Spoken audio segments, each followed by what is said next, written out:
Good evening, ladies and gentlemen. Welcome to the Sunday, March 6th edition of StudentLoanJustice.org. My name is Alan Collins. Welcome, ladies and gentlemen. I'm going to try and keep it rather short tonight. If you're new to us, new to the group, welcome. We're glad you're here. What took you so long? We are the oldest, largest, and in many ways only true grassroots group fighting only and absolutely for student loan justice. It's been a long, long battle, ladies and gentlemen. We started this in March 2005. We are now over our 17th birthday, I'm sorry to say. So if this organization could get a driver's license, it would have gotten one over a year ago. Okay, stupid. So if you're watching us on Facebook or Twitter, I'm very happy to answer any and all of your questions. Tonight, the big question at hand is, what is going to happen with student loans? What is going to happen? It's a very loaded question. Like 2 years ago, it would have been huge for us to only very moderately get the return of standard bankruptcy protections returned to student loans. Now, however, I'm going to guardedly say post-pandemic, there's a very real chance that we can get all federally owned student loans canceled by executive order and get bankruptcy returned to all student loans. It's very important. The most important thing I'm going to tell you tonight is bankruptcy is still absolutely the number one thing that we need to fight for, because as a practical matter, it turns out that President Biden doesn't want to cancel loans. Like, surprise, surprise. We knew that. A lot of people didn't know that, and a lot of people wouldn't have any way of knowing that before the election, when he was saying things like, if you earn less than $125,000 a year, I'm going to eliminate, he said, your student loans. And he made a whole bunch of nice sounding promises before the election, and a lot of people voted for him. But now people are finally realizing, oh no, that was fake. That was a campaign promise. And Joe Biden does not want to cancel loans. He has never wanted to cancel loans. His DNA goes back to Delaware, and I don't know all of the relationships he has, but I can tell you that he has many long-standing relationships with the student loan industry. So canceling student loans is essentially the last thing that Joe Biden really wants to do. And I'm very sorry to have to say that. Even going back to his days as a junior senator in 1976, he was a key guy in getting bankruptcy protections removed from federal student loans, and he is pretty much the guy that made that happen in 2005 for private loans. So, ladies and gentlemen, Joe Biden has to be pushed. What's going to happen with student loans? The answer is it depends on how hard we fight. Now, the very most important policy point I'm going to say tonight: we are not going to see meaningful, widespread, maybe even total loan cancellation. We're not going to see any of that stuff unless and until we get the threat of bankruptcy back on our side. Nobody wants to file for bankruptcy. It's a terrible thing to have to do. Least of all me. I'm the first one to admit. Bankruptcy is also a very difficult thing to fight for, because nobody wants to get out and shake their fists and say, hey, we demand the right to file for bankruptcy. It's just not something that anybody wants to go and do. Nonetheless, the founding fathers knew that bankruptcy rights were so important for a free country, for a prospering citizenry. They called for uniform bankruptcy laws ahead of the power to declare war, ahead of the power to raise an army, ahead of the power to coin currency and create post offices and stuff. It's that's how important the founding fathers knew that having the threat of bankruptcy was. Now, here today, as a practical matter, May 1st is coming, and maybe they're going to try and turn the lending system back on. Maybe they're going to extend it past November. I don't know. But I think right now, the chances are good that they are going to try and turn on the lending program on May 1st.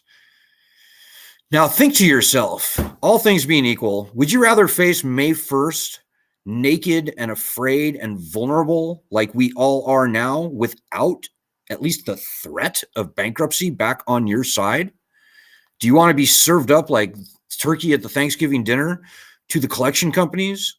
Because here's one thing I do know that's going to happen, or rather, here's one thing I do know that is not going to happen, is very few people will ever resume paying on their student loans.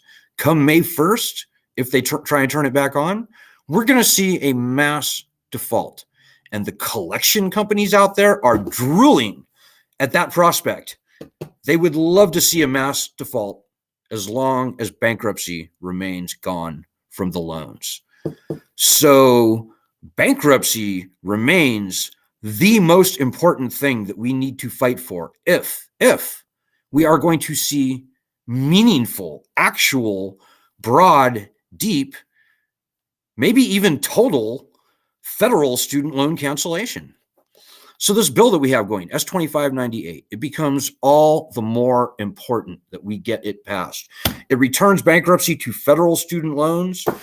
There's a 10-year waiting period, which is crap, but we can at least live with it.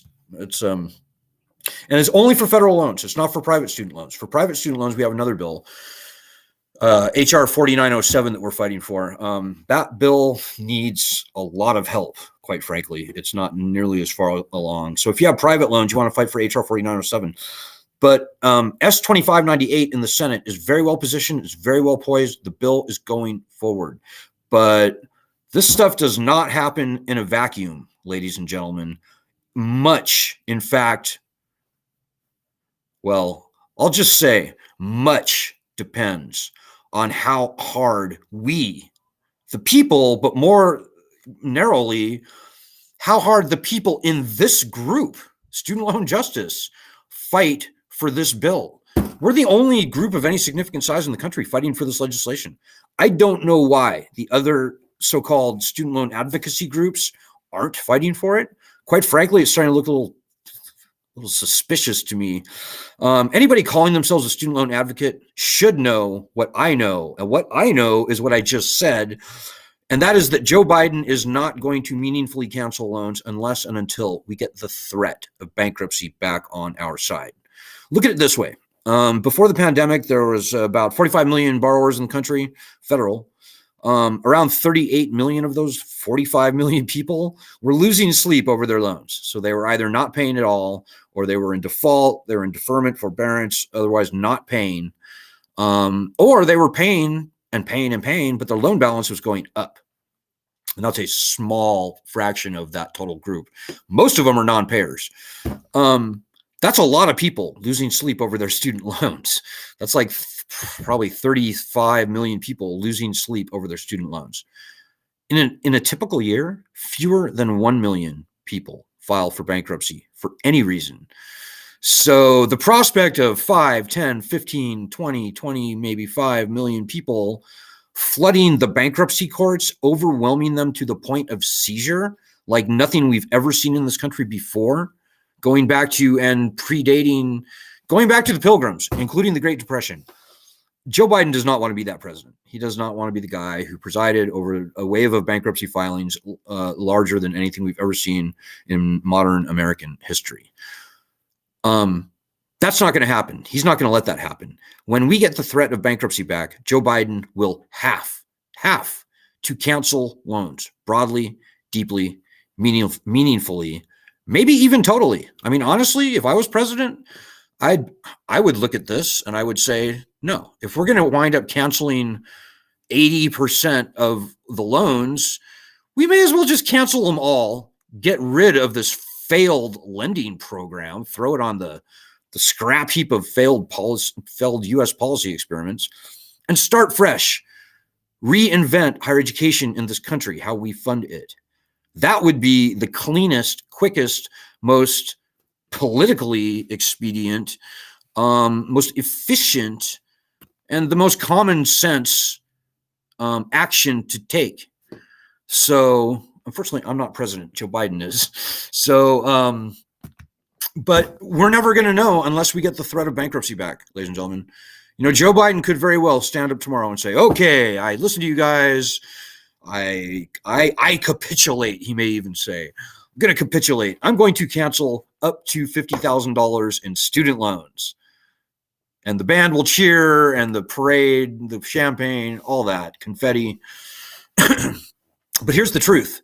That up to $50,000 will come to almost nothing for almost everyone. They'll go, yeah, up to 50,000. You get 13 grand, you get 8 grand, you get nothing because you're in default. You get nothing because you didn't fill out your application right. You didn't dot that I, cross that T. They're going to bureaucratize this up to $50,000 joke to death. Those up to are weasel words. Those are salesman terms of art, and they're not to be trusted. And quite frankly, shame on Elizabeth Warren for baking that into her loan cancellation cake. We're very glad that Elizabeth Warren picked up the concept that, quite frankly, this group started in the zeitgeist about canceling federally owned student loans by executive order. It was this group that started the petition in March 2020 calling for the cancellation of student loans by executive order. It was this group that did the key interview at Vice News in August 2019. That is the very first that I can find media report that even discusses the concept of canceling student loans by executive order. So we're all for canceling student loans. And we're thrilled that Elizabeth Warren embraced the concept in, September, I think, 2020. But this up to $50,000 weasel wording is nonsense. It's a fix. It's a trick. It's a trap. Weasel words. And quite frankly, shame on Elizabeth for baking that into her cake. And honestly, guys, even if it actually was like $50,000 per borrower, the worst hurt borrowers owe way more than $50,000. Like most of the people on our group, I suspect, owe more than $100,000 on their student loans. I think there's something funny going on with the numbers that they claim that $50,000 would eliminate the student loan debt of 80% of all borrowers. I think that's wrong. I think that's very wrong. I cannot yet prove it, but let's just say I think there's a lot of interest that they're not reporting in the federal numbers. And hey, by the way, if you have any questions or comments, throw them out. If I can see them, I will certainly comment on them if I can see them, which is not always guaranteed. But yeah, this $50,000 is nonsense, ladies and gentlemen. Don't buy it. As long as bankruptcy remains gone from these loans, the Department of Education and its contractors will have all manners and methods to not cancel loans. It's what they're good at. It's what they've always done. It's how they roll. Look at any of the income-driven repayment plans. These are loan cancellation plans where you pay for 20, 25 years and your loans get canceled. 99.9% of the people who have tried for those various income-driven repayment plans, ICR, IBR, pay, repay, public service, loan forgiveness, you mention it, you name it. 99.9% of all the people who have tried for those have been disqualified out of the programs and been left, kicked to the curb, left owing far more than had they never tried in the first place. So this is what the Department of Education does. We can't trust that. It is not trustworthy. So if Joe Biden says, hey, I'm going to cancel up to $50,000 in student loans tomorrow, that's a huge loss for us. Our opposition, and we have many people who are opposed to us, make no mistake, and a lot of them in unlikely places, a lot of them claim to be student loan advocates. They would love to foist yet another fake loan cancellation gimmick on us as a cheap substitute for the bankruptcy protections that the founding fathers called for ahead of the power to build a navy in the Constitution and an army. Don't be stupid, guys. Don't fall for that. Be smarter than that, please. Hey, Gail Cooper has a comment. She says, if $50,000 were forgiven, does that forgive only the principal and interest is still due? Gail, nobody knows, but that's the wrong way to think about it, because there's a very good reason that they included up to $50,000 in that language. Up to means we're going to screw you. It's just the way the Washington, D.C. establishment rolls. After they do means testing, there's application process. They're going to do everything they can to not cancel loans. And as I said before, even if it was actually $50,000, which it will not be, even if it was, the worst hurt borrowers, this is an insult to them. This does nothing for them.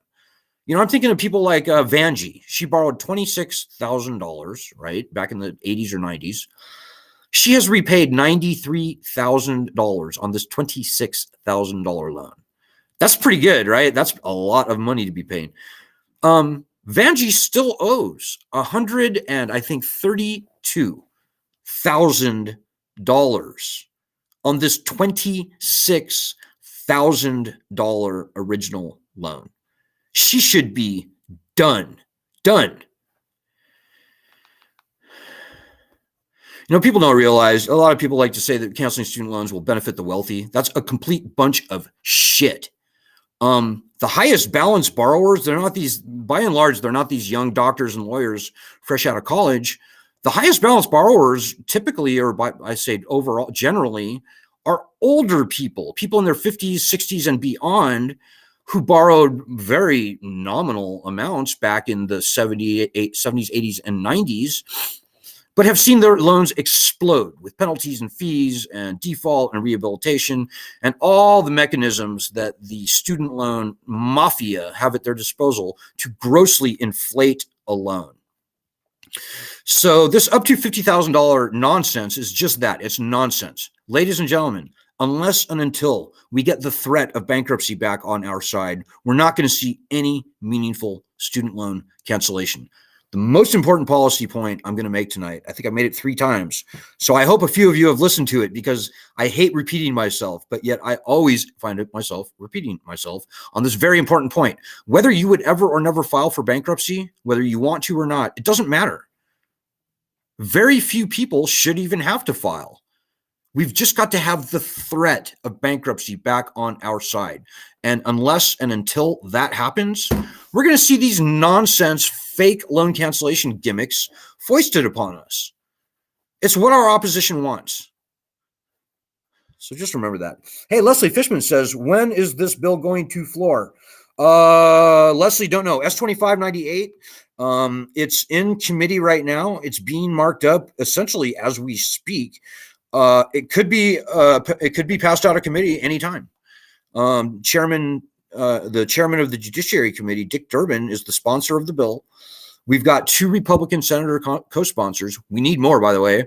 But we've got all the Republican support that we need in certainly in the Senate to pass this bill. And so I can't make any predictions there, unfortunately, Leslie. Hopefully sooner rather than later. And let's see here. Another comment from Doug Grostefan. Grostefan. Doug says, why is he so afraid to do this? You know, Joe Biden is, he's an old hand in Washington, D.C., and he's an old dog. He does not want to learn new tricks. He has a lot of, let's say, baggage in his closet on the student loan issue, going back to his days as a Delaware senator. And I could go on and on about what I know about Joe Biden, and it's not pretty. Maybe a couple of interesting tidbits. So Joe Biden was a key guy that got bankruptcy taken away from private student loans. There was never absolutely any reason to take bankruptcy away from private student loans. It was the stupidest thing ever done. And by the way, the lending industry promised that if Congress took bankruptcy away from private student loans, they would lend to more worthy or more needy people. So Congress did that. And then the lenders turned around, and instead of lending to more needy people, no, they didn't do that. Instead, they started demanding credit-worthy cosigners for 90% of their new loans. So this put mom and dad, grandma, grandpa's real nest eggs on the table, on the platter for Sallie Mae. It was the most disgusting trick ever played on the American people that I have ever seen. And Joe Biden was a big part of that. And I might add, a few years after they passed that legislation, lo and behold, Sallie Mae relocated their corporate headquarters to Delaware, Joe Biden's state. I've heard that Joe Biden plays golf on Albert Lord's private luxury, I think $30 million golf course in Anne Arundel, Maryland. Haven't been able to prove it yet, but I suspect strongly it's true. So Biden is definitely incorporated in this scam. That's an interesting use of the word incorporated. That has a sort of a double meaning there.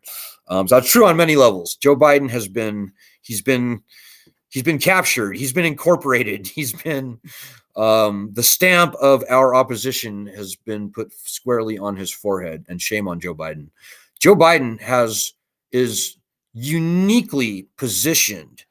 Joe Biden is among all living, sitting politicians in Congress, the House, Supreme Court, and the presidency, the one guy who has much to atone for. So this is really a character test for Joe Biden, whether he's going to right the wrongs that he helped create going back to 1976, or whether he's not. Here's the reality, ladies and gentlemen. Honestly, and we're a fiercely nonpartisan group, truly fiercely nonpartisan. If you're Republican, if you're Democrat, if you're none of the above, if you're something completely else, if you're an anarchist, libertarian, or otherwise, you're very welcome in this group. But having said that, the Democrats have a big problem right now. Joe Biden's popularity is lower, I think, almost than any president in history. The Democrats are looking at being massively defeated this November.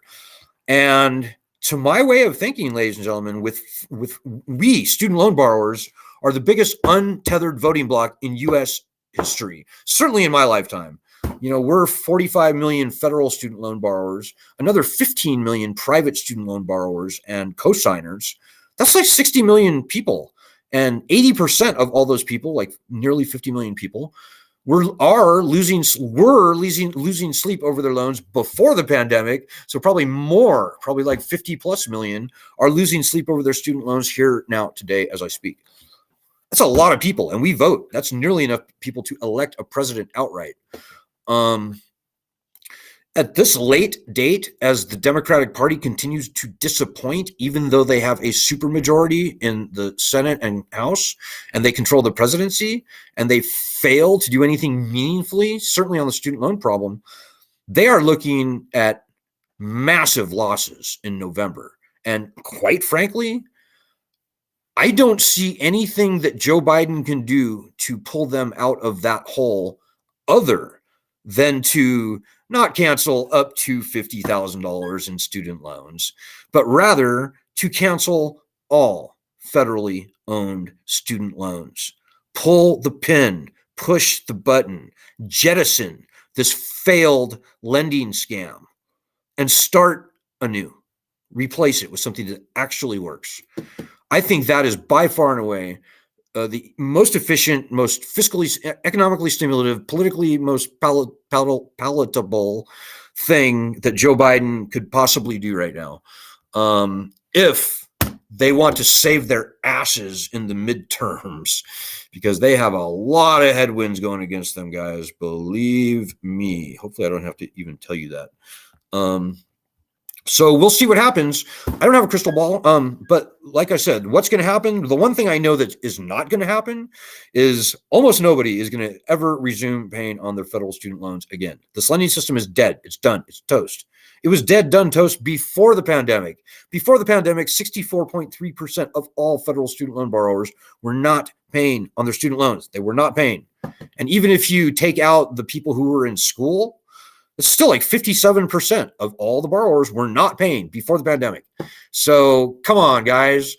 What are we doing here? Let's get real. Let's acknowledge this failed lending scam for what it is. And it is a scam.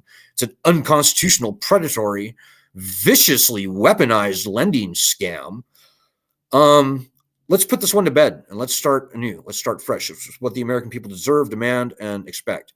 And I don't care what the haters say. They can go fuck themselves, pardon my French. They don't have to pay their PPP loans back. We just gave trillions of dollars in stimulus, mostly to upper income people. You know, those PPP loans, 75% of those went to the upper 20% of earners.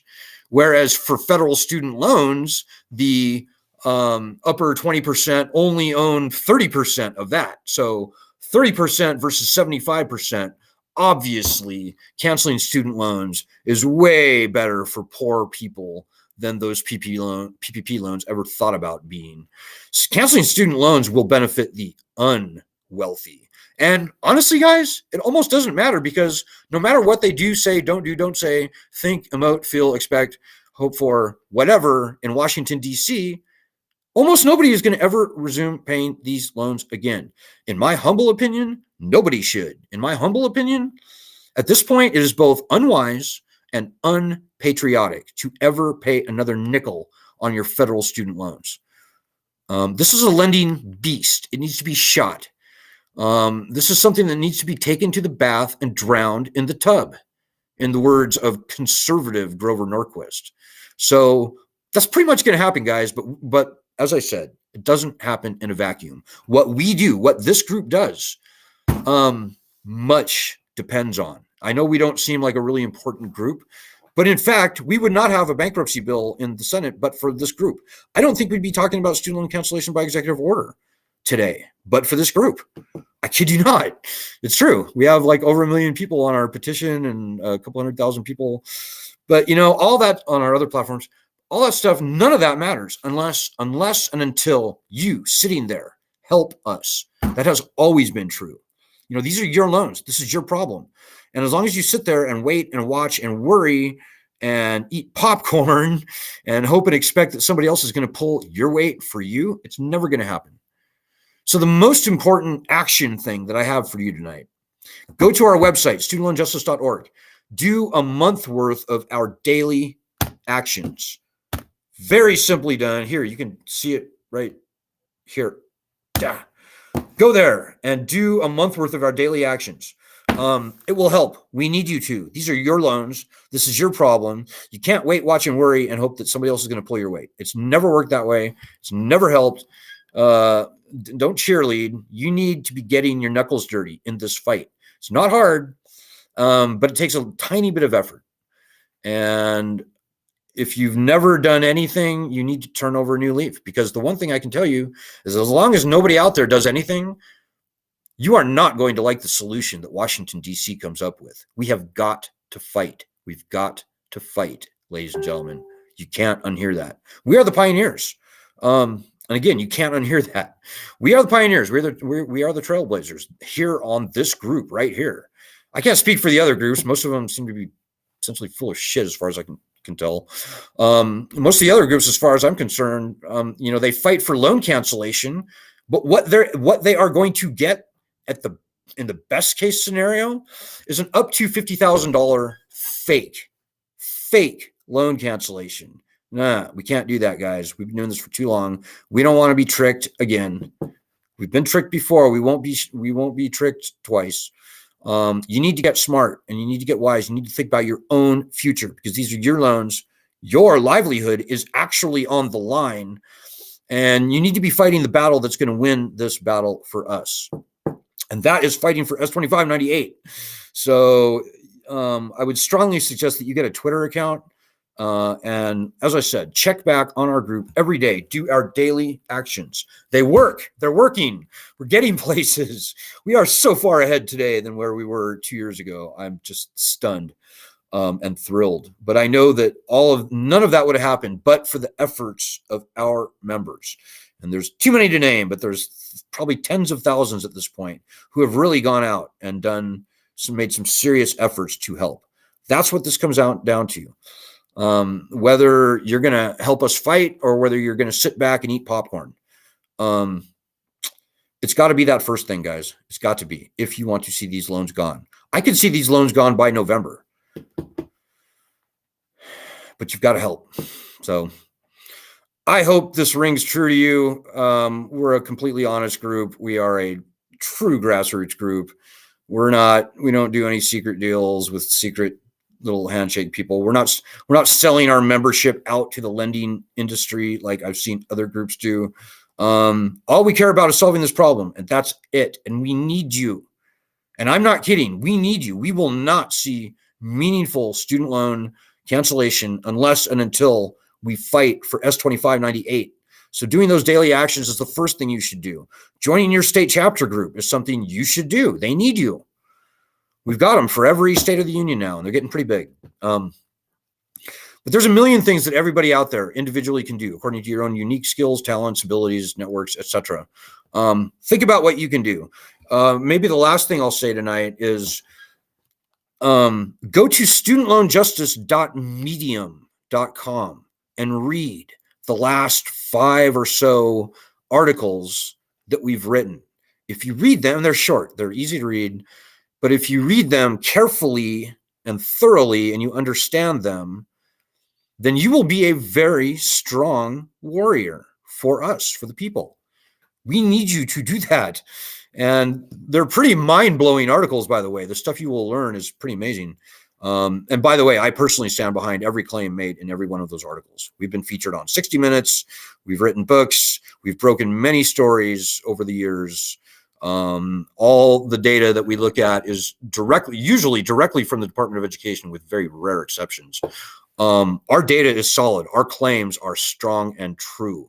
And this stuff is mostly stuff that you will never see reported in the mainstream media. I kid you not.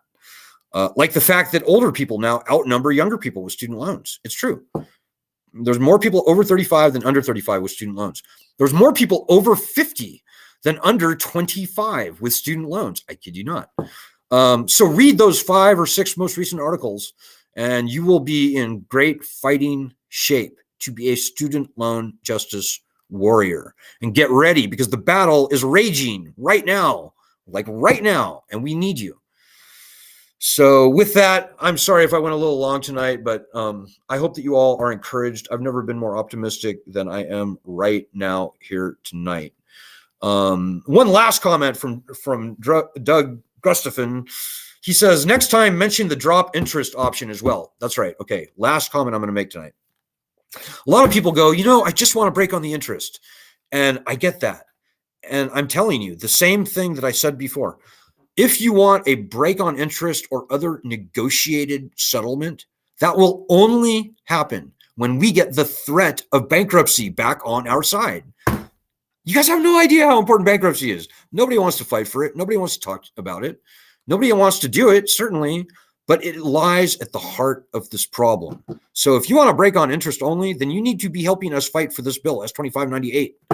And all that stuff I said earlier, help us with that. This is it. This is the group. We know the path forward to actually solving this problem.